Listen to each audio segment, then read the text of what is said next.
ଯେତେବେଳେ ଜଣେ ସାଧାରଣ ଭକ୍ତ ପୁରୀର ପବିତ୍ର ମାଟିରେ ପାଦ ଥାପିଥାଏ ତାହାର ସମ୍ପୂର୍ଣ୍ଣ ଶରୀର ପୁଲକିତ ହୋଇଯାଇଥାଏ। ଆଉ ତେଣୁ କୁହାଯାଏ ସକଳ ତୀର୍ଥ ଚରଣେ ସକଳ ତୀର୍ଥ ତଚରଣେ ବଦ୍ରିକା ଯିବି ଠିକାରଣେ। କୁହାଯାଏ ପାଳନକର୍ତ୍ତା ବଦ୍ରିକାରେ ନିଦ୍ରା ତ୍ୟାଗ କରନ୍ତି, ଦ୍ୱାରିକାରେ ଶୃଙ୍ଗାର କରନ୍ତି, ରାମେଶ୍ୱରରେ ନିଦ୍ରା ଯାଆନ୍ତି ଏବଂ ପୁରୀଠାରେ ଭଜନ କରନ୍ତି। ତେଣୁ ଜଗନ୍ନାଥଙ୍କ ନିକଟରେ ଯେଉଁପରି ଭାବେ ଭୋଗ ଲାଗିଥାଏ, ଭୋଗ ଲାଗି ହୁଏ, ତାହା ଅନ୍ୟ କୌଣସିଠାରେ ଦୃଷ୍ଟିଗୋଚର ହୁଏ ନାହିଁ। ତେଣୁ ବିଶ୍ୱର ସବୁ ସନାତନୀଙ୍କର ମନରେ ନିଜ ଜୀବଦଶାରେ ଅନ୍ୟୁନ ଥରୁଟିଏ କାଳିଆ ଦର୍ଶନ କରିବାର ଇଏ ପ୍ରବଳ ଇଚ୍ଛା ଥାଏ। ଜଗନ୍ନାଥ ମନ୍ଦିର ଶ୍ରୀ ଜଗନ୍ନାଥ ସାଂସ୍କୃତିକ ଏକ ବରିଷ୍ଠ ଇତିହାସ ପୃଷ୍ଠଭୂମି ରହିଛି। ଏହି ପୀଠକୁ ଆଦି ଶଙ୍କରାଚାର୍ଯ୍ୟଙ୍କ ଠାରୁ ଆରମ୍ଭ କରି ଭଗବାନ ଶ୍ରୀ ଚୈତନ୍ୟ ଦାସିଆଙ୍କ ଠାରୁ ଆରମ୍ଭ କରି ଭକ୍ତ ଶାଲବେଗ ପର୍ଯ୍ୟନ୍ତ ନିଜ ଅନାବିଳ ଭକ୍ତିରସ ଏବଂ ଜଗନ୍ନାଥ ପ୍ରେମରେ ସେମାନେ ଉଦ୍ବୋଧ କରି ଯାଇଛନ୍ତି। କିନ୍ତୁ ରାଜନୈତିକ କାରଣରୁ ପଡ଼ୋଶୀ ରାଜ୍ୟର ତତ୍କାଳୀନ ମୁଖ୍ୟମନ୍ତ୍ରୀ ପୁରୀ ଜଗନ୍ନାଥଙ୍କୁ ଛୋଟ କରି ଦେଖାଇବା ପାଇଁ ଦୀଘାଠାରେ ଏକ ଜଗନ୍ନାଥ ମନ୍ଦିର ପ୍ରତିଷ୍ଠା କରି ତାକୁ ଜଗନ୍ନାଥ ଧାମ ନାମରେ ନାମିତକରଣ କରିଥିଲେ। ଏହାର ଇତିହାସ ଆପଣମାନେ ସମସ୍ତେ ଜାଣିଛନ୍ତି। ଘଟଣାକ୍ରମରେ କେଉଁ ସ୍ଥିତି ପରିସ୍ଥିତି ଦେଇକି ଏ ସମୟ ଅତୀତରେ ଘଟିଯାଇଛି, କିନ୍ତୁ ସେ ଭୁଲିଗଲେ ଯେ ପ୍ରଭୁ ଜଗନ୍ନାଥ ସବୁ ସହନ୍ତି, କିନ୍ତୁ କେବେ ବି କାହାର ଗର୍ବ ସହନ୍ତି ନାହିଁ। ଆଉ ଏହାର ଫଳାଫଳ ଆପଣମାନେ ଗତ ପଶ୍ଚିମବଙ୍ଗ ନିର୍ବାଚନରେ ମଧ୍ୟ ଆପଣମାନେ ସମସ୍ତେ ଦେଖିଲେ। ଧାମ ଶବ୍ଦଟି କେବଳ କୌଣସି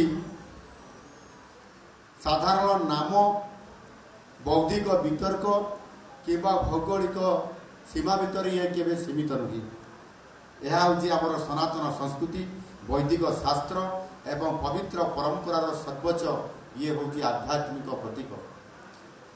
ଭାରତବର୍ଷରେ ଯେଉଁ 4ଟି ମହାନ ପବିତ୍ର ଧାମ ରହିଛି ସେଥିମଧ୍ୟରୁ ପୂର୍ବ ଦିଗରେ ଏହି ପବିତ୍ର ଶ୍ରୀକ୍ଷେତ୍ର ପୁରୀ ଇଏ ହେଉଛି ଅନନ୍ୟ, ଅତୁଳନୀୟ ଏବଂ ଶ୍ରେଷ୍ଠ ଶ୍ରୀ ଜଗନ୍ନାଥ ଧାମ। ଏଠାରେ ସ୍ୱୟଂ ପରମ ବ୍ରହ୍ମ ମହାପ୍ରଭୁ ଶ୍ରୀ ଜଗନ୍ନାଥ ଦେବୀ ସୁଭଦ୍ରା ଏବଂ ବଡ଼ ଭାଇ ବଳଭଦ୍ରଙ୍କ ସହିତ ରତ୍ନ ସିଂହାସନରେ ବିରାଜମାନ କରିଛନ୍ତି।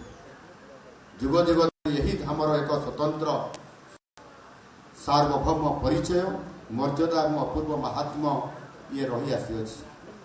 ମହାପ୍ରଭୁ ଜୀବନ୍ତ ଲୀଳାଖେଳା ଏହି ଶ୍ରୀକ୍ଷେତ୍ରର ପ୍ରତିଟି ଧୂଳିକଣା ସହିତ ଇଏ ଜଡ଼ିତ। ଶ୍ରୀମନ୍ଦିର ଶ୍ରୀକ୍ଷେତ୍ର ପୁରୀ ବ୍ୟତୀତ ସଂସାରରେ ଅନ୍ୟ କୌଣସି ସ୍ଥାନକୁ ଆମେ ଶ୍ରୀ ଜଗନ୍ନାଥ ଧାମ ବୋଲି ଅଭିହିତ କରିପାରିବା ନାହିଁ। ଅନ୍ୟ କୌଣସି ରାଜ୍ୟ କିମ୍ବା ସ୍ଥାନରେ ମହାପ୍ରଭୁଙ୍କ ସୁନ୍ଦର ମନ୍ଦିର ନିର୍ମାଣ ହୋଇପାରେ, ଭକ୍ତମାନେ ଶ୍ରଦ୍ଧାରେ ସେଠାରେ ପୂଜାର୍ଚ୍ଚନା କରିପାରନ୍ତି ଏବଂ ଆମେ ସେହି ଭକ୍ତିଭାବକୁ ସମ୍ମାନ ଜଣାଉ, କିନ୍ତୁ ସେହି ସ୍ଥାନକୁ କଦାପି ଧାମର ଆଖ୍ୟା ଦିଆଯାଇପାରିବ ନାହିଁ। ଧାମ ହେଉଛି ବର୍ଷ ବର୍ଷର ଆଧ୍ୟାତ୍ମିକ ଚେତନା ଏବଂ ଶାସ୍ତ୍ରୀୟ ବିଧିବିଧାନର ଇଏ ହେଉଛି ତାହାର କେନ୍ଦ୍ରବିନ୍ଦୁ।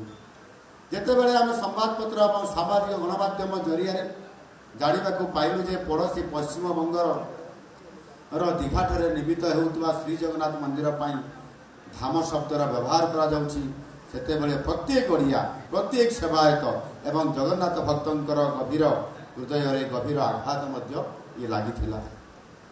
କାରଣ ଏହା ହେଉଛି ସିଧାସଳଖ ଆମ ପାରମ୍ପରିକ ଅସ୍ମିତା, ଶାସ୍ତ୍ରୀୟ ମର୍ଯ୍ୟାଦା ଏବଂ ପବିତ୍ର ଆଧ୍ୟାତ୍ମିକ ପରମ୍ପରାକୁ ଦୁର୍ବଳ କରିବା ପାଇଁ ଏକ ଅଜାଣତ ପ୍ରୟାସ ଇଏ କରାଯାଇଥିଲା।